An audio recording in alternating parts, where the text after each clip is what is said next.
Hello. Hello.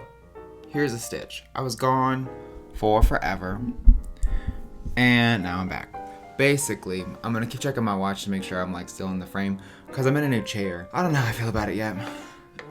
Because like, this one has a back, the other one didn't have a back. I was sitting on an ottoman basically, and I just felt like my back was killing me all the time when I was sitting on that ottoman because I had no back support. So I swapped it out with one of my kitchen chairs, and I'm just positioned a bit higher. I kind of like it though. I'm a bit more like proper.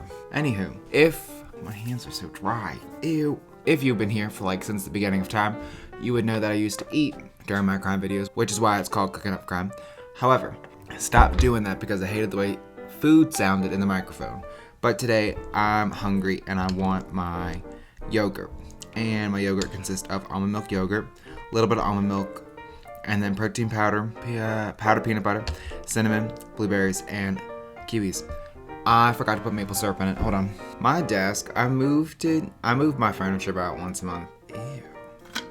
Thank God I saw that. What is that? Hello? Does this have like a use by date? I never used this. That's weird looking. Refrigerate after opening. LOL. Never did that in my life. Okay. No maple syrup today, I guess. I have something to tell you guys. Hold on. Alright, I'm back. Hello. I'm just going to show you my friend's Etsy shop one more time because, and we'll have an announcement at the end of this little thingamabobbin, but she's the one who did these, and she has like a little stuff on the back. Yeah, she's really talented. I'm really proud of her. This is a sticker. I showed you this last time. That's a sticker, and then she's got elk pork chone, like up, focus, Matthew. And then she's got love you so much. I showed you those before, but what I didn't show you was this new one. I asked her to make me a crow wearing my signature jacket. Hold on, 2 seconds. I keep leaving and coming back, I'm sorry. But the crow is like, see the crow? The crow is like wearing my jacket. So, you see, and he says Hugh on it. You saw. You're like a sentient human being who can read. You know what I'm saying? And so, like, it's just cool because she has, like, a crow sticker that has my jacket on. I don't know if it's on her shop. I don't know if you can buy it. But I'll link her shop down below. And I just wanted to show you some other things she was working on. I'm sorry. I felt like I couldn't open this because it was just pretty. And I feel bad for opening it, but like good ASMR, you know what I'm saying?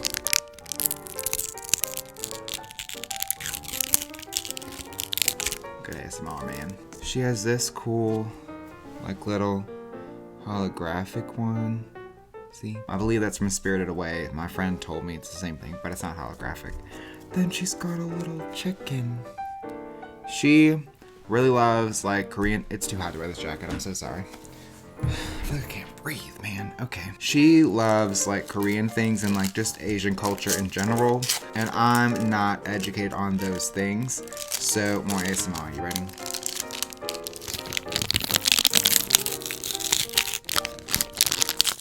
I'm sure my face is like not appealing right now.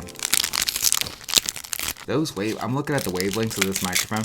Those look all kinds of cockeyed. That must have been so loud. But anyway, I'm not educated on like Korean and other Asian cultures. So I don't know if things are from things. I know this is an egg. I know this is like a pastry dish of some kind because Sophia Nygaard got it from a vending machine, I believe, when she went to Tokyo. This looks like penne pasta, but like strawberry penne pasta. You got me, bud.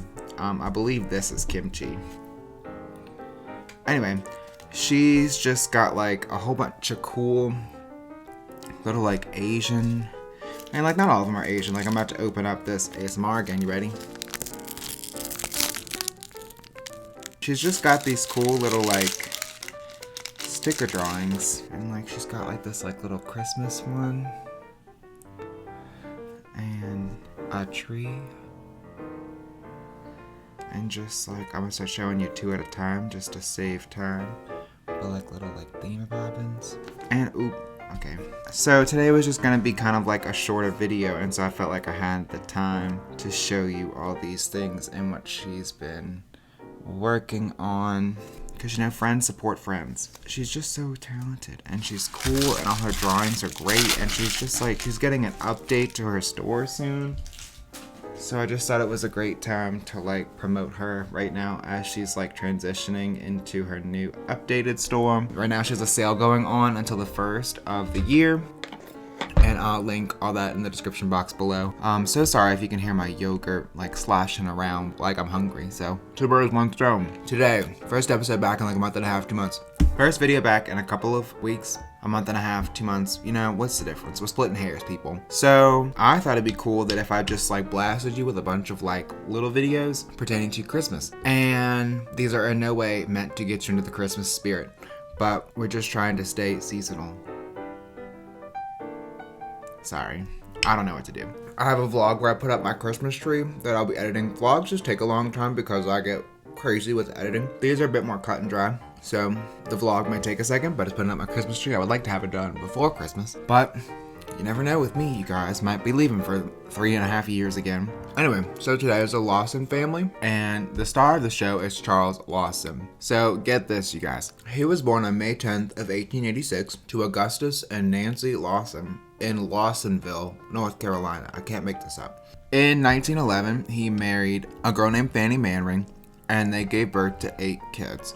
One of them, their third, William, died when he was like 6 due to an illness, because this is like the late 1800s. There wasn't anything. I think the only drug they had was like penicillin. I could be wrong. I have no perception of medical history. I'm sorry. But they had 7 kids left. I'm going to read their names. This is the order from oldest to youngest because I have a horrible memory.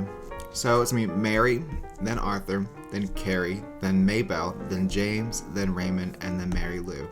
So it's about 4 girls, 3 boys. And Mary Lou was the youngest, and she was about 4 months old. And Mary or Marie, because Mary is like M-A-R-Y, and then I think Marie is M-A-R-I-E, and it's M-A-R-I-E. I think it's Marie. Anyway, Mary Marie, cool. She was 17 at the time of the event. We're getting to that. Hold on, I'm getting ahead of myself. In 1918, the family moved to Germantown, North Carolina. Charles moved him and his family there because his brothers had moved there, and then they all like became tenant tobacco farmers, eventually saving up to buy their own farm in 1927. Sometime like shortly before Christmas in 1929, when Mary was 17 and Mary Lou was about 4 months old. So like that's like the range age of their kids. Charles had brought his family into town because no one like lived in town really. Like town was just like kind of like where you did your business and where you like shopped and stuff like that. As far as I know, I wasn't born then. I have no idea. But that is my perception of the 1920s. Charles brought his family into town to buy a new set of clothes, to take family portraits. Now, this is suspicious because the working middle class families didn't have enough time or money. They couldn't afford to buy new clothes for 7 kids plus the parents and take portraits. Those are both very expensive things and like considered quite of a luxury. But the townspeople took note of this as being a bit odd, but Charles had just bought himself a new farm. They thought maybe he was doing well, and they thought maybe he just wanted to splurge for Christmas and share his newfound wealth with his family, which is like a good thing, you know, like good dads. Because this was a time when like men were the breadwinners and like the money was theirs, you know what I mean? I'm not trying to be rude, you know what I'm saying? So for him to like splurge his hard-earned money on his kids and his wife was like thought of as nice, and like preserving this snapshot of their family history of 1929. Some articles said that it was a few weeks before Christmas, and then I read an article that said it was like 2 days. So it was just shortly before, in the moments, weeks, days leading up to Christmas, who got these portraits done. So on Christmas Day of 1929 is really when it kind of hit the fan. Marie was 17 and she was baking a cake because the family was traveling to Raleigh, North Carolina, because like they were going to see their family for Christmas like they did every year, and she was just going to bake the cake for the festivities that year. Arthur was doing one of 2 things. Arthur was either sent into town by his father to buy shotgun shells to go rabbit hunting as like a family tradition later that day, or he was already rabbit hunting and he ran out of shotgun shells and like had to go get some. But either way, Arthur, who was 16, was not there at the time. Carrie and Mabel, who were 12 and 7 respectively, they woke up early to go and see their uncle, who lived like in walking distance. Everything's walking distance. They're like under cars. Cars are a luxury that no one can afford. Ford. Anyway, so Carrie and Mabel were gonna walk to their uncle's house to go say like, Merry Christmas, hi, what it do, you know what I mean? And Charles was 43 at the time, and he was up and he was just, as far as I know, hanging out at the tobacco farm. That was like, so like Carrie and Mabel would have to pass the tobacco farm to get to their uncle's house. And it's like relevant, you'll see. So Carrie and Mabel are like just doing the do. They are like doing what 12-year-olds and 7-year-olds do. They're probably just like singing, skipping, playing chase, doing whatever it is to pass the time of this like road trip on feet. And they pass the tobacco farm where their dad is. And their dad, like, I don't know what happened, man. I'm assuming a conversation had happened because Charles ended up shooting his 2 daughters, Carrie and Mabel, at the tobacco farm. And then pulled them inside the tobacco barn, and put their arms like over their body and then put a rock underneath their head, which was like how you would do at a funeral. That was like the burying ritual at the time. He shot them with a 12 gauge shotgun and then bludgeoned them with the other end. I have no idea what a 12 gauge. You'll learn in these videos. I have no idea anything about guns. Never wanted to buy one. Never thought they were cool. They just do bad things. They kill things. Bad. I have no idea what a 12 gauge shotgun is. Someone please enlighten me in the comments, because I will probably not be doing my own research when it comes to those things. So Charles goes from the tobacco barn and returns home. And Fanny is 37 at the time, and she's sitting on the porch. Probably just like, I feel like life was a lot slower then. So she's probably literally just sitting, staring into space, doing nothing. She could be reading a book, could be knitting, we don't even know. Let's just say she's like doing whatever. On the porch, she sees her husband out, coming to her from the tobacco barn. And like, these are like my opinions. I just kind of feel like she's probably like, hello husband that I've been married to since the dawn of time. How are you? Charles shoots Fanny on the porch. Mary Marie hears the gunshot and screams. James and Raymond were the 2 younger sons, and they were 4 and 2. James was 4, Raymond was 2. And they hightailed it into a hiding place. I don't know where, but they hid like somewhere in the house. Then I guess Mary Marie was like in the kitchen, or she might have like run up to the porch. I don't really know, but she was easily available to Charles in a way that he could shoot her next. So he shot her, and then he went and found James and Raymond and shot them. And then finally he shot Mary Lou, who was 4 months old. And like reading this, I am like not a sensitive person. I like usually like I'm very interested in these stories, and I don't really get my heartstrings pulled that much, and this just kind of did for some reason. All these like Christmas ones kind of did. I've researched a bunch of them already. Just like reading what could happen to people like around Christmas time and what families can like do to each other in such like a festive time. It's just like, why? Like, why could I not wait until after the first of the year? You know what I'm saying? Anyway, so after his little, like, tangent, Charles went into the nearby woods and then shot himself, making the only surviving member of the immediate family Arthur, who was 16 at the time. And you know, like, I don't know what I would do at 23 if my whole family died, let alone 16. I probably could have handled it better at 16, to be honest. So the neighbors didn't really pay any mind to the gunshots because, like, everyone knew that, like, the Lawson family shot rabbits on Christmas. So they didn't really think this that odd until family members arrived to tell them Merry Christmas. And then they were like, hey, what's happening? The first in the scene was Claude Lawson, who was Charles's nephew. I think he was like 17 at the time. He probably was just like, I'm walking up to Uncle's house. And then he just like sees his aunt laying on the porch. And he's like, that's a funny place to take a nap. And then gets closer and realizes that her head is like crushed. And he's like, what? And then they like, I don't know. I love vintage crimes because I just think that they're so interesting because there's always like a lack of technology and a lack of like resources, and I just find them more interesting and like perplexing in a way that like, how do we know so much about a crime that happened before literal phones? But the phone was was invented before this, I think. I know Telegram was like a thing. Did people have telegrams? Was that a luxury? I don't know. The point being, so the whole family were left in similar fashions to Carrie and Mabel, except instead of rocks, there was pillows. From the crime scene photos I saw that I will not be posting, I think James and Raymond were brought into the living room because there was 2 pillows on the floor. and they were the only ones that were shot together. Besides them, I think everyone was just shot where they was just like put where they stood, because I kind of don't feel like Charles was maybe, I'm surprised he was in the right mind to even do that. I feel like if I'm like in a rampage like that, or if I'm lost my mind, there is no way I'm crossing anybody's arms. So I don't know. It's just so weird. And I'm always watching like different YouTubers and stuff talk about crime, and they're always like so interested in like the killers and stuff like that. And I didn't really like sympathize with them until this issue. I was always like in it to win it with the victims, you know what I'm saying? With this crime, I'm really just like, how I'm so interested in like people who kill like their kids and like their whole families. And that sounds so wrong and so bad, and I'm so sorry. But like, how can you kill your whole family? And so I just kind of like, I get so interested in those people, especially when they seem like normal. You know what I'm saying? Like, people weren't violent back then, particularly. Charles was like doing well for himself.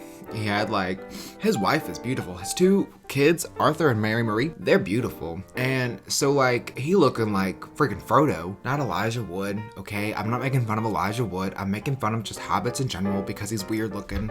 And I'm not making fun of hobbits. He's ugly. Sorry. He looks like a hobbit. Not that all hobbits are ugly or hobbits in general. Hobbits aren't even real, Matthew. What are you even doing? It doesn't matter. Okay. I'll just like get so interested in them because I'm just like, how do you wake up and you're just like, I'm gonna kill my whole family on Christmas Day? Did they not have presents? They had to have had presents. They had a whole house. They had money to splurge on portraits. They must have had presents. Did people even get presents back then? I know it was like a one and done type of thing. Like every kid got one present. It wasn't like now where everyone gets an iPhone, AirPods, a gym membership, and a Porsche. Back then they got like a nutcracker, a toy soldier, a doll maybe, you know what I'm saying? Like those types of simple things. I would love to be a toy maker back then. If I can go back in time and be like Santa Claus and just make all the toys, wow, I'll do that. Side note, what if like famous figures of history are like time travelers and they go back and like do the of the things? Like Santa Claus. What if he was just like a time traveler? Like, I would love to go back in time and just make toys for kids and just deliver them that way. So like, what if like that was just a time traveler? Anyway, so while the neighbors were actually surrounding the Lawson home is when they heard the shot that killed Charles. So while the neighbors were like gathered around the house, it was whenever they heard the shot that killed Charles. And so a police officer and Arthur went to go like inspect it, and they had found footsteps around a tree, giving them the opinion that Charles was like pacing around in hesitation or like confusion or just like complete anxiety. I would be losing my mind. You know what I'm saying? Like if for a split second you just like crack and kill your whole family and then you just like snap out of it and you're just like, what did I just do? I would have lost my mind too. So I sympathize with him on that issue and that issue alone. So they actually found his dead body, and his 2 hunting dogs were just sitting, chilling next to him. Poor dogs, you know what I mean? Like they don't have their owner is just a mass murderer and killed his entire family and it's just a waste of space. How sad. They're just like, wow, master's dead. How sad. Oh my lord. Dogs, man. I wonder if he like, I talk with my hands a lot and I do like weird things. So I'm really glad this is like kind of up front because you can't see how much I'm like moving my hands. I feel like it's a nervous thing. Anyway, I wonder if he like killed himself because he knew he got caught, or if it was like he snapped out of it and was like, what happened? So I feel like it's because he knew he got caught. Inside Charles's pockets were 2 pieces of paper. One of them says nobody to blame, and the other one says troubles can cause. Oh, and there was a letter to his parents, but the letter to his parents was like unrelated to anything. It didn't contain anything interesting. But I just kind of feel like maybe troubles can cause and nobody to blame. Well, like part of like maybe a suicide note that he had ripped up, and maybe those are the only pieces that he like kept, or maybe they were just like the only pieces that survived, something, or maybe they were torn off the letters to his parents. The Lawson family was buried in their family cemetery, and they were all buried in the new clothes that Charles had just bought them. I've been saying Charles this whole time, and his name is Charlie. I'm sorry. Maybe Charlie is short for Charles. I have no idea. I'm pretty sure they're the same name. It doesn't matter because he killed his whole family. I don't know if Charlie was also buried or not. I don't know that. I feel like he wouldn't have. They just said the Lawson family, the articles that I read. So I'm assuming all of them, but also I feel like he probably would not have been included in that burial. You know what I'm saying? They were buried on December 27th. I don't know if I said that. After their deaths, the police kind of thought that maybe this was premeditated in a way because of the photograph they had taken before the killing. Police kind of thought that maybe Charles was trying to preserve their family in a way, like the way they were, and like that's why they bought him new clothes so that way they could be thought of. Like the last thing that they had was like this picture of them that they were looking happy and together and like pristine in their new clothes, you know what I'm saying? So maybe that was also like the reason why they did that. I personally feel like Arthur was left alive because maybe Charlie thought that he couldn't overpower Arthur because Arthur was 16 and larger than him. I'll try to put a picture up somewhere, but Arthur was a lot taller than Charlie, oddly enough, and I feel like there's something to do with like nutrition or something. Another explanation for why Charlie had gone off the handle was that he had suffered a head injury months prior to this attack, and they had kind of thought that maybe he like just cracked from the brain injury, but an autopsy revealed that his brain was normal and that there was no like brain damage and he was fine. So that's off the table now. So like a book was being written about this murder case, and the house became a tourist attraction. I'll get into that later. But the house became a tourist attraction, and someone had heard that the tour guide had said that Charlie had gotten Mary Marie pregnant, and the tour guide had said something about Mary Marie was getting sexually abused by Charlie. And so they reported this to the people writing the book. One of the Lawson relatives, her name was Stella Lawson. She was Charlie's niece. She had called the people that were writing the book too, and she had reported that at the funeral, she remembered her aunts and her mom talking about, at some point, Fanny had told them that she was concerned about an incestuous relationship between Charlie and Mary Marie. And this kind of makes me feel weird because I kind of feel like when the tour guide would say like Mary Marie was being sexually assaulted by Charlie, this seems a lot more voluntary. You know what I'm saying? For them to say that she was having an incestuous relationship with her father just sounds a little bit more like she's participating, for lack of a better word. She's not refusing. She's actively participating. You know what I'm saying? And I kind of feel like that may have been due towards the times that maybe it was expected of Mary Marie to go along with her father, and that's why it was, though it was sexual abuse, but like for the time, like maybe like it was thought that she was to do what her father wanted her to do, and that's why she voluntarily participated. I would classify that as sexual abuse, but if she was like a willing participant, that's different. It's a different story. But she's dead, so we can't ask, and I'm sorry. Stella's mom had actually died in 1929 before this event, so Fanny was very concerned about this incestuous relationship for nearly 2 years. And so that meant that Mary Marie, and Charlie were having a relationship since she was like 15, at the very oldest. Is that right? Yeah, because she was 17 when they died. How do you no. She's being sexually abused. You can't voluntarily consent at 15. You know what I'm saying? Like, you don't even know what that is. Well, moving on. So the author that wrote the first book about the murders then began writing a second book about almost a decade after, and she had gotten a tip from a woman named Ella May, who was Mary Marie's best friend at the time, that she was alive. This lady must have been 1,000 years old, man. She must have been pushing it. So Ella May had said that one day Mary Marie had confided in her that she was pregnant by her father, and both of her parents knew about it. I just kind of feel like this leads more into it being voluntary because Mary Marie is like giving up this information, because I kind of feel like if she's being sexually abused, you don't really talk about that.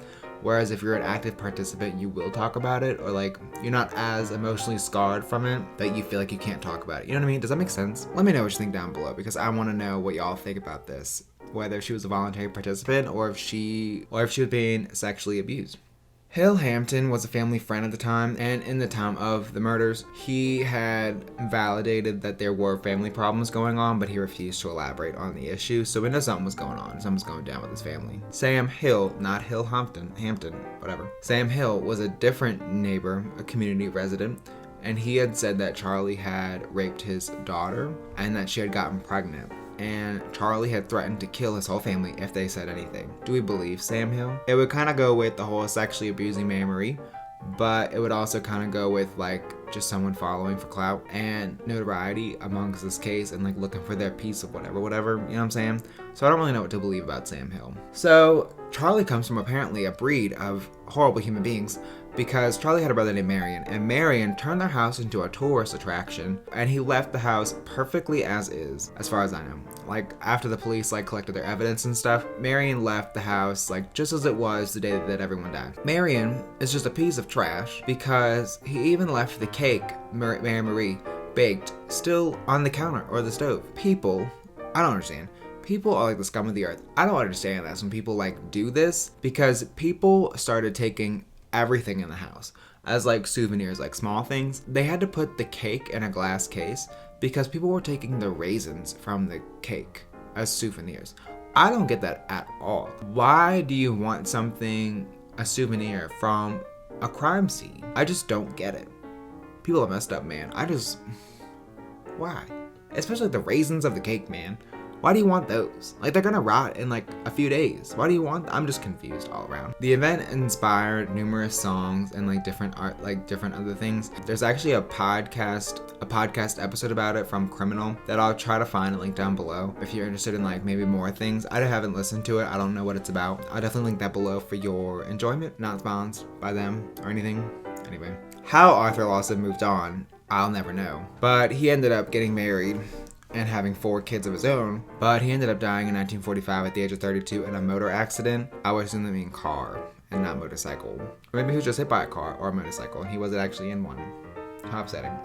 How Arthur found the will to like move on, to like survive and like lead a life. I would have crawled into a cocoon and never saw the light of day ever again if that had happened to me. That would have been the worst thing. My mental state is like too weak for all that nonsense. I would have ceased to exist. I would have withered away and died myself because that was just too much for my little brain to comprehend at the time. My heart and soul would have broken. I don't know how he did it. Props to him. God bless his kids because they're still alive, hopefully. And his wife because she's probably still alive too, I think. No, she's not. She's probably dead. Yeah, she's really old. God bless them, man. Because like, you wouldn't ever saw me again. Just saying. Anyway, let me know what you think about this case. It was kind of short, I think. It's about normal, I guess. Let me know what you think down below. Let me know what you like, what you didn't like. And welcome back to my channel and my cooking up crime videos. I'm going to be doing more vlogs now. Just because I like doing vlogs just a bit more. Because sometimes I get in the mood to talk to people and I'm just like, yeah, we're rocking. Anyway, have a great day. I want you to forget your past lives and find me the new Christ. I want your heart